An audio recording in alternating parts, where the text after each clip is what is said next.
Hello everyone, welcome to the second presentation about Black Panther. In today's presentation we will be looking at the marketing and some of the different campaigns they used to promote the film. Remember, this is in comparison with I, Daniel Blake, which is a very different type of film. I, Daniel Blake used a lot of guerrilla marketing, as you remember. This is much more big budget mainstream marketing using a lot of traditional techniques and a lot of new media techniques as well. So we will be discussing some of those today. So Marvel Studios and the Walt Disney Company uses what they call a 360-degree marketing campaign. What that means is basically if you looked in any direction you would encounter some sort of marketing for the film. So they really want to saturate the market with marketing, saturate us with marketing for Black Panther. So what could that include? Well, it could include posters, trailers, social media marketing, merchandise, actor appearances, and print campaigns. So we're going to look at a load of these different techniques today and see how they use them for marketing Black Panther. Let's move on. So the Walt Disney Company, as we said before, is both vertically and horizontally integrated. It is a huge corporation that owns lots and lots and lots and lots and lots of other companies, as you can see on some of the on the diagram there on the right. Those companies there are just the television and film companies, but they own lots of stuff. So they can use all those different companies to create synergy or synergetic projects. Let me say that again because that was a bit of a stutter, wasn't it? Synergetic projects or synergetic products. So yeah, they work together to create this synergy and to promote things. They also go into partnership with other companies as well to create cross promotions, as we will see in a moment. So Disney went into partnership with Hasbro and released a line of toys, of Black Panther toys, as you can see here, some of them. This engages younger audiences, also possibly comic fans and nerds like myself who might see this as collectible. I have to say I've spent so much money on stuff like that that I really have to stop. I'm kind of drowning in toys in my house at the moment. And they're not really collectible or worth anything, I don't think. It's kind of a con. But, you know, nerds like me are addicted to buying that sort of stuff and keeping it in the box, so they make stuff like that and it promotes the film as well. Lexus partnered to promote Black Panther by featuring Chadwick Boseman and the character of Black Panther in some of their promotional material. So as you can see here in the poster, you've got the Lexus car with Black Panther riding on top of it, and Chadwick Boseman there scratching up the hood of the car for some promotional photos. That's kind of interesting. This again creates discourse. It spreads the word. It's another place that people will encounter Black Panther. It kind of targets maybe older male audiences who car fans, possibly technology fans. As you can see as we go through these different marketing campaigns, they sort of target very different demographics. As we go through in psychographics, you will see that. Kendrick Lamar released an official soundtrack for Black Panther. So he's a massively established star with a huge fan base. He's also a signifier of black culture. He sings a lot about ethnic issues, and obviously he's a hip hop artist, so that connects with the whole sort of ethnic representation. Also, he's very cool and he's very kind of commercial and very of the moment, so it kind of gives the film a slightly more trendy kind of urban feel to it. So again, targeting music fans, targeting fans of Kendrick Lamar. It's another way they marketed the film. We have the official trailer, the release of the official trailer. So this is quite a big deal, and the trailer is used in many different ways. Obviously, you get different cuts of the trailer. The trailer will feature, many of the action scenes. It didn't include a lot of the slightly more violent scenes in the film. The film's not really violent, but there is a lot of fighting, a lot of cartoon violence. The trailer didn't really feature that so much. So it attracted, families and younger audiences. This was a 12A film, which meant that you can see it if you're 12, but you can also go, if you're with an adult, you can see it under the age of 12. So they excluded a lot of violence from the trailer to attract a very wide audience, and they showed the trailer of a number of different places. So the trailer was shown in the cinema, which is very traditional. And it will attract a sort of more an older audience, a more traditional audience. Same with the television trailer. It's traditional and older audiences, people who are watching telly still. Online, that's where trailers are now creating the biggest impact. So this creates huge discourse. You get people reviewing the trailer, you get reactions to the trailer, you get people, pundits, film pundits, just discussing it. It gets shared across all social medias. On YouTube, the trailer was viewed 90 million times in the first 24 hours. I mean, that is incredible, 90 million times in the first 24 hours. Very, very low cost. Obviously, you've got to make the trailer. You cut the trailer together. But putting it on YouTube's free. And huge return from that. So online marketing, online trailers, very, very good. We also had the Super Bowl trailer. So you remember from Super Bowl was mentioned when we looked at Formation, and you'll remember from Formation that there was 111 million people saw Beyonce dance at the Super Bowl. It's a huge, huge, huge audience for cinema trailers shown in the commercial breaks of the Super Bowl, and it's become something of a tradition to show the biggest films of the year at the Super Bowl. It's very much, a kind of a player move. It's quite flashy to have a trailer there. For instance, it costs £5 million. Sorry, $5 million. What am I thinking? $5 million per 30 seconds to show a trailer at the Super Bowl. So I don't know how long the trailer for Black Panther was, but I'm guessing it was probably a minute. That's $10 million just to show that trailer at the Super Bowl. That is huge. I'm wondering, as I speak to you, if I can just Google. Let me have a look. Daniel Blake budget. What was that? I can't find it. That's a shame. What was the production budget of Daniel Blake? Doesn't say. Oh, no, it doesn't say. Maybe you guys can see if you can find that out for me. See if you can find out the production budget for Daniel Blake.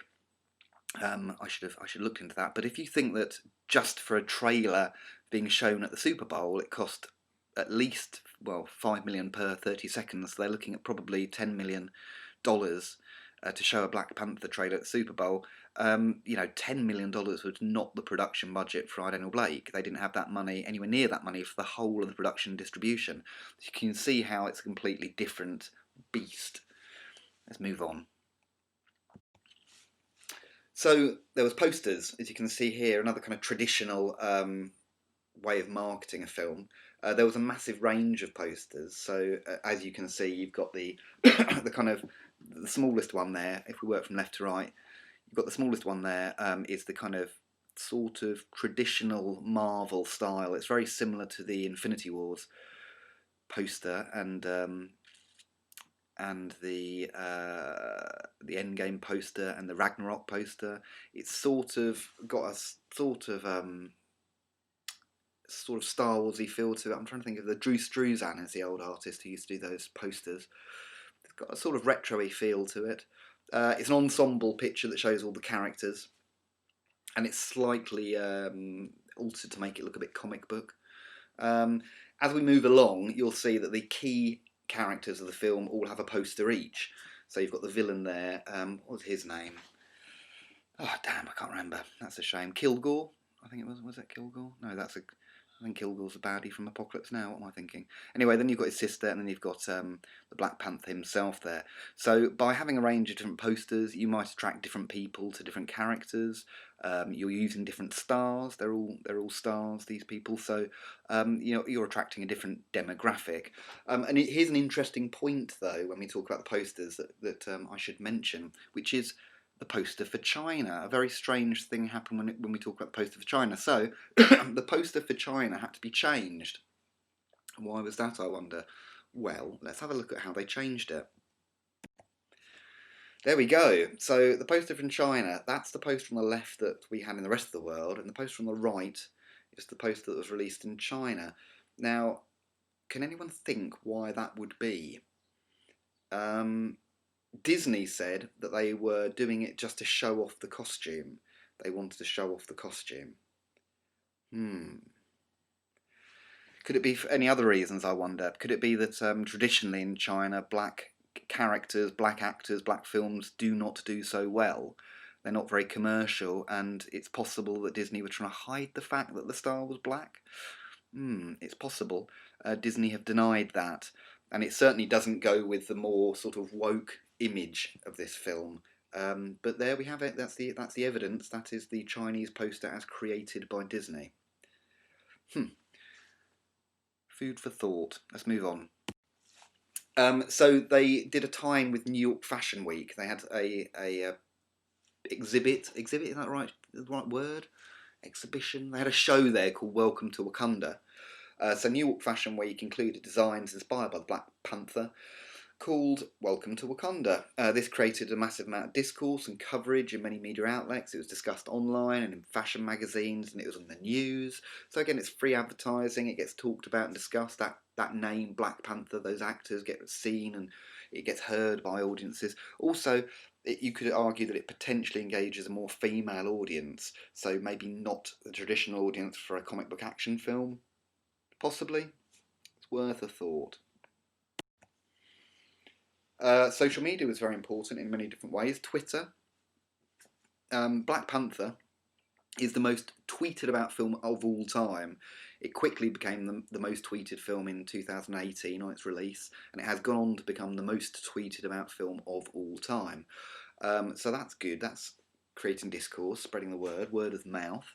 But also, the cast included a live Q&A on Twitter, which engaged fans, and created discourse as well. Engaging fans like that is a great thing, because films like this, like comic book films, have comic book fans who are die-hard nerds. If you get them on board, if you get the nerds on board, people like me, we will sell the film for you. We will promote it. We will discuss it. We will buy the merch. So doing things like this is very positive. What else was done with social media? Snapchat released a Black Panther filter. So you could, I don't use Snapchat, people, so maybe you know more about this than me, but I guess that you get the filter and it puts the mask on you, on your face, maybe? Not too sure. That certainly engages a younger audience, a social media minded audience, people who use Snapchat. It also promotes sharing it, because you're taking your picture and sharing it, so it's putting the word out there. Another interesting way to market the film. Marvel Comics continue to release Black Panther comics while the film is being promoted. Black Panther as a character came around in the 60s. He's quite an old character, and they produced a new line of comics in line with the films coming out. Comic books don't sell very well. It's heartbreaking, absolutely heartbreaking to me as a comic book fan and collector, but they don't sell well. I'm not too sure if we're going to have any comic books in England anymore. There is some speak at the moment that the major comic book distributors are not going to distribute in England anymore due to the coronavirus and the lack of income that the comic books produce. Disney are not that interested in Marvel comics. They're only really interested in the Marvel movies, and the comics don't make a huge amount of money. I guess a lot of people think that they're sort of bygone media now, the printed, drawn comic book. Boo-hoo, I love comics, what a shame. But as you can see, we've got a line of comic books there that came out around the time of the film. We also get the video game. Black Panther video game comes out, so again, that more cross promotion. I guess a very good example of that would be the PlayStation 3 Spider-Man 3 video game that came out alongside the Spider-Man 3 film, both of which very disappointing. Also, this is quite an interesting thing. Black Panther was released as part of Black History Month in America. So it links to issues of ethnicity and representation. Black Panther was a comic book long before it was a political group, but there is a Black Panther social group that I'm sure you've heard of, the Black Panthers, who are a kind of radical political group who campaign for the rights towards black people in America, largely in the late 60s and 70s. But I believe they may have got the name from Marvel Comics and not the other way around. Oh, I don't know if maybe I should check that. I'm pretty sure that's true though. But obviously, Black Panther has a connotation, not just the superhero, but it does obviously equate to the Black Panthers. It's seen as the first. Sorry, cough, dry throat. It's seen as the first black superhero movie, but is it? Is it the first black superhero movie? Well, it was billed as that. It's promoted as that, and it was seen as a really, really important movie. I mean, I heard stories. There's a podcast I listened to, a YouTube video called Fat Man on Batman. Kevin Smith and Mark, I can't remember his name. Kevin and Mark do a podcast. Mark is an African American, and he was talking about the release of Black Panther, and he was saying he was very excited because it's the first time that he's going to see a significant black action hero, and he was saying that he was out in public and other black people would walk past him and give him a nod and say, 2 weeks of Black Panther, man. Like that, as if it was a big event coming. People were really excited about it. But is it the first? As the question mark. It's not, is it? Because Blade in the late 90s, 98, I think the first Blade came out. Wesley Snipes, which is another Marvel film. Actually, I think Blade might be the first. Is it the first Marvel movie? Probably not, because I'm sure they were like, well, there was a Spider-Man made for TV film in the 70s. There was Blade 1, 2 and 3 came out in the late 90s, and they were massively successful and they were brilliant. And they've just recast the new Blade, so Blade's going to be part of Marvel Cinematic Universe again, coming soon. So interesting. So we had, what else did we have? We had a large campaigns in America linking to the Black Rights Movement. Yeah, so while we were in America, the year in 2018, there were loads and loads of billboard posters, huge billboard posters about Black Panther with large amounts of text on there talking about why it was an important political black film and why it was significant and why it was important that people went to see it. It was also around Oscar time, because that's when we go, and it was being asked for consideration for an Oscar because of its political significance. I don't know. Yeah, I don't know. It's funny. I mean, you compare it to Daniel Blake. Which of those two films feels more like a political film? I don't know. Is Black Panther really a political film? It's got a virtually entirely black cast, which is rare for a mainstream film, so that is very significant. But it is dealing with fantasy issues. This isn't Steven Spielberg's Armistead, or it isn't 12 Years a Slave, or it isn't The Colour Purple. It's not. It doesn't have the same, ethnic issues in it. It is a comic book film that's based in fantasy. It's a bit like Captain Marvel, the debates around Captain Marvel being a strong female film. When you think, yeah, but it's a comic book nonsense. I mean, women have got real strong role models that exist in the real world. Maybe we should promote them a little more. Interesting, Alex, interesting. Boring. Come on, move on. Right, so crowdfunding. So this is the important point. There were crowdfunding online to help young black children go and see the film. It was saying that it was so important that young black children went to see this film that there was actually crowdfunding so that children who couldn't afford it got to go and see it. It became like it was so significant, so politically significant to this film, everyone had to go and see it. Now, that was sort of unofficial marketing, and Disney claimed that wasn't them who started it, but could it have been?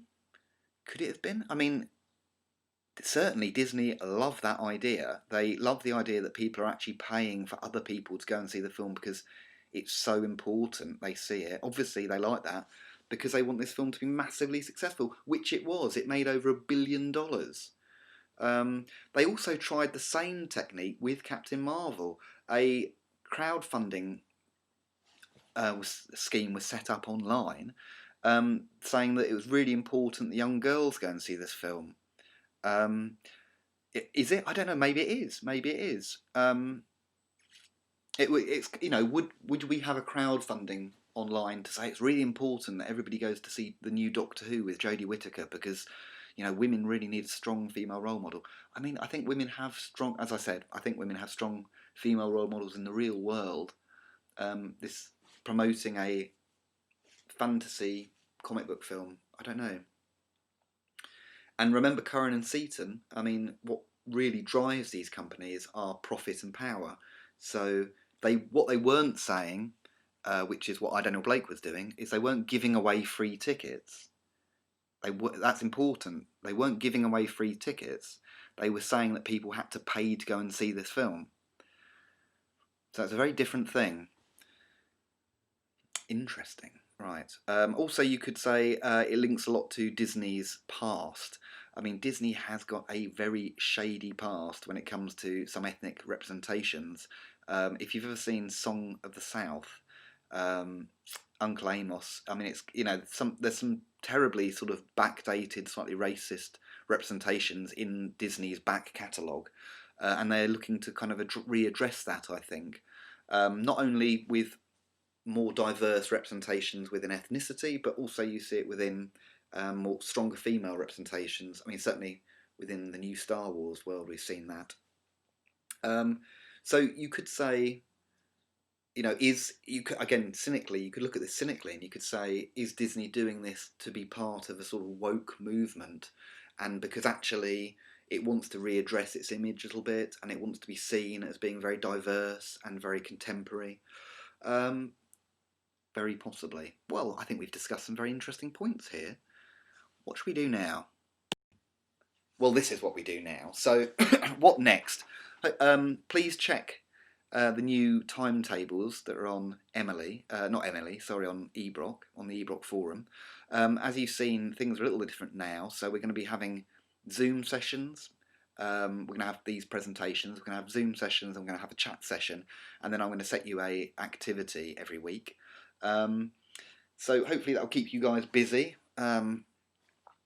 I'm sure you're enjoying this free times, and it's going to be easy enough stuff. If you do all the tasks, you should find it relatively easy. And any problems, you just email me. But so look on the timetable. Make sure you come to the Zoom session. It's either going to be Wednesday or Thursday, depending on which class you're in.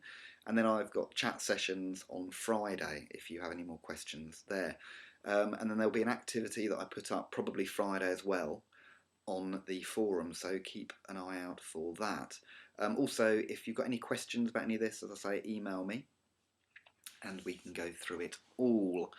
That just leaves me to say thanks for watching and goodbye. There's the little fella again. Look at his lovely little face. Thanks a lot, guys. Thanks a lot for listening to these. I hope they've not been too boring, my boring voice, but try and make it interesting for you. Yeah, hopefully you got something out of that. That's basically almost it now for Black Panther. We've covered who made it. We covered the marketing. What we're going to talk a little bit more about is some of the more diverse issues maybe around Black Panther, and we need to talk about regulation a little bit. So I might do one more PowerPoint on Black Panther, and maybe talk a little bit about how you'd write about the two in the exam. And then we're going to just move straight on to coursework.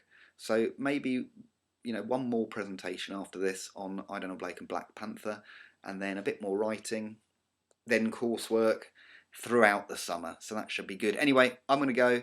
Take care. Have a nice week. Bye.